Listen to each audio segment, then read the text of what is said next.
શ્રી કૃષ્ણ. હું ગુજરાતી આરકે. આપ સૌનું સ્વાગત છે એક નવા વિડીયોમાં.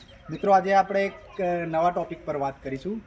એક એવો ટૉપિક છે જે કોઈએ માથે ઓઢી ના લેવું, બરાબર છે, કોઈએ માથે લઈ ના લેવું, એ ટૉપિક પર આપણે વાત કરીએ છીએ. અને વિડીયોના અંતમાં આપના અભિપ્રાય તમે કોમેન્ટ બોક્સમાં જણાવી શકો છો.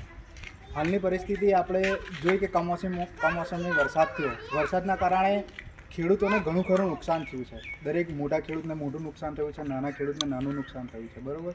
દરેક ખેડૂતને કંઈક કોકનો મગફળીનો પાક બગડ્યો છે, તો કોઈનો ઘઉં બગડ્યા છે, તો કોઈની ડાંગર બગડી છે. XYZ કોઈ પણ પાક હોય તો કમોસમી વરસાદના કારણે આ પાક બધાના બગડ્યા છે, બરાબર. એમાં આપણી હાલની સરકારે જે ખેડૂતો માટે જે પેકેજ જાહેર કર્યું છે, જે ઇકોનોમિક્સને ધ્યાનમાં રાખીને, દેશની ઇકોનોમીને ધ્યાનમાં રાખીને એક પેકેજ ખેડૂતો માટે જાહેર કર્યું છે કે જેને પણ જે કંઈ નુકસાન થયું હોય એ પ્રતિ હેક્ટર કે પ્રતિ વીઘામાં સરકારે જે નક્કી કરેલું હશે એ ખેડૂતને મળી જશે.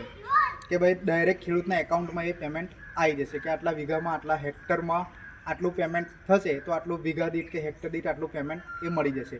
તો એ ડાયરેક્ટ મિત્રો એ ખેડૂત જે હશે 7/12માં જેનું નામ હશે એ પેમેન્ટ તો એને જ મળશે, બરાબર છે. એ પેમેન્ટ ખેડૂતના ખાતામાં આવી જવાનું. પણ આપણે વાત કરીએ છીએ એક બીજી, જેના મેં તમને કીધું કે વિડીયો છેલ્લે સુધી જોજો ને, અભિપ્રાય આપજો. તો આપણે બીજી વાત કરીએ કે મોસ્ટ ઓફલી એવું ચાલે છે કે 100%માંથી 70% લોકો એવા છે જે ભાગે રાખતા હોય છે. ભાગે રાખતા હોય છે એટલે કે મારું ખેતર હોય એટલે હું બીજા ભાઈને આલું. કોઈ અડધા ભાગે રાખતો હોય છે, કોઈ બીજા ભાગે, કોઈ ત્રીજા ભાગે, કોઈ ચોથા ભાગે, આવી રીતે ખેતર ભાગે કરતા હોય છે.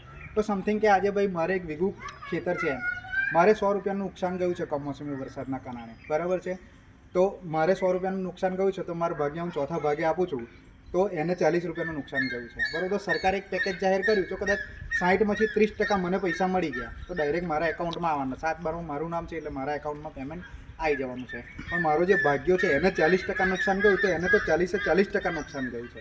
તો મિત્રો, એનું શું? એ ભાઈ ખેડૂત છે, એ ભાઈ એક આપણા ભારતનો નાગરિક છે, એને જીવવાનો અધિકાર છે. નુકસાન તો એનું છે, એને તો 100% નુકસાન છે. 40 રૂપિયા એને મળવાના નથી.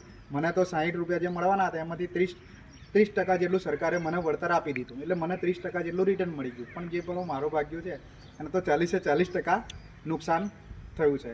તો આ બાબત વિશે તમારો શું અભિપ્રાય છે મિત્રો? તો આપ કોમેન્ટ બોક્સમાં જણાવી શકો છો. સર્વને આરકેના જય માતાજી, જય શ્રી કૃષ્ણ.